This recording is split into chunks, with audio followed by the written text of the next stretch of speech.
Hello AP Seminar students, I'm back to share with you a second solution from a top scoring IWA. This is an IWA that we reviewed in class. We called it IWA number 2, and it referred to the labor laws that apply to children that work in agriculture, that work in farms.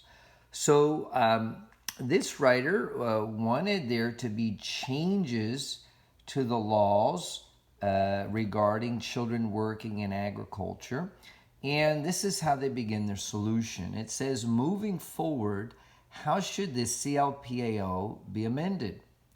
The CLPAO should follow the precedent of the child labor provisions for non-agricultural occupations, comma, the strict law that governs child labor in jobs apart from agriculture.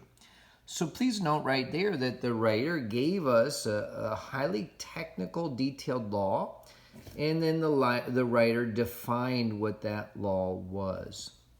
So then the writer goes on to say, thus, regards to the age and time a child can work, youths below 14 years old would not be allowed to work, and youths between 14 and 18 years old would only be allowed to work for less than 3 hours a day during the school year.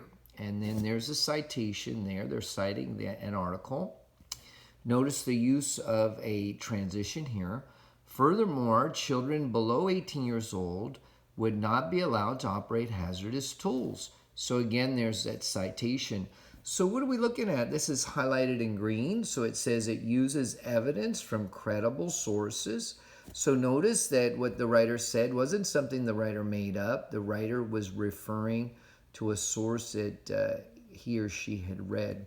We come back to the solution. It says these changes would reduce some of the health, personality, and education hazards that young children toiling in the fields are susceptible to. So that is highlighted in gray. And we remember that when something's highlighted in gray, it's the implications, the likely consequences. Consequences usually being positive. And what would happen in a positive way if we implemented this solution? So now we come on to the next paragraph, and it says, while the CLPO needs to be changed, it's important to propose the change in a way that limits backlash in order to avoid a rerun of the failed 2011 amendment. So we come over to here. It is admitting limitations here. It says, look, we need to do this law in a way that's not going to have negative reactions. So the writer goes on and says, thus, proposers of this amendment should abide by the following advice given by Scott Heiberger, a communication specialist at the National Farm Medicine Center, when proposing the amendment to the federal government. Now we have a big block of text there highlighted in purple. We come over to our features. It says it contains specific details to show how the solution would actually work. Please notice too that it is citing this from Scott Heiberger, a communication specialist, the National Farm Medicine Center. And we could say that this too, although it's highlighted, it's not highlighted, this comes from a credible source.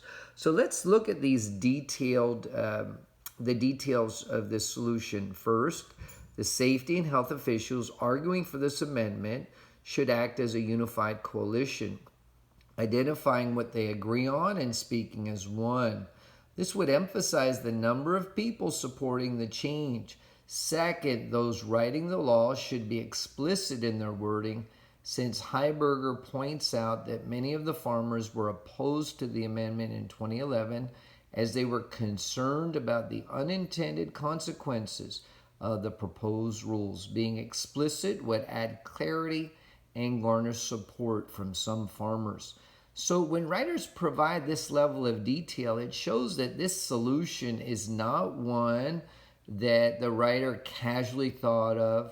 It's not one that is unrealistic, because the details show that this solution probably has a good chance of making a difference. So now we get down to something highlighted in blue, and when we come over to here, The features highlighted in blue are limitations. So it says, indeed, a limitation in this argument as a whole is that some states in the United States, such as Massachusetts and New York, have already imposed stricter in-state legislation to account for the deficiencies in the federal law. And we see that there's a citation there. This is the third time that this writer has cited evidence in this solution. So we remember solutions based on evidence are much more convincing than one simply based on your own logic. We go on to a transition, nonetheless, meaning even so, or in spite of that, while this does reduce the scope of this paper, it is still important to change the federal law for two reasons. So we've got this highlighted in gray, and we know that the feature in gray are the implications. So the writer says, first, it would ensure that no state falls through the cracks. For example, many other major agricultural states like Illinois and Indiana currently do not have these additional state laws. Second, it would send a clear message to society that the federal government is against child labor in all industries. Thus, while this amendment may not affect the states that already have strict in-state laws about child labor and agricultural, it still should be passed. So please note the use of our transitions, first over here and second over here, and then we've got the word thus. Should be clear to you that someone writing a solution like this, by the end of the IWA process, you are very knowledgeable about your issue, and we can see that this writer is very knowledgeable about what he or she's writing about. So this solution ends now more than ever with over 70% of the United States workforce working in agriculture.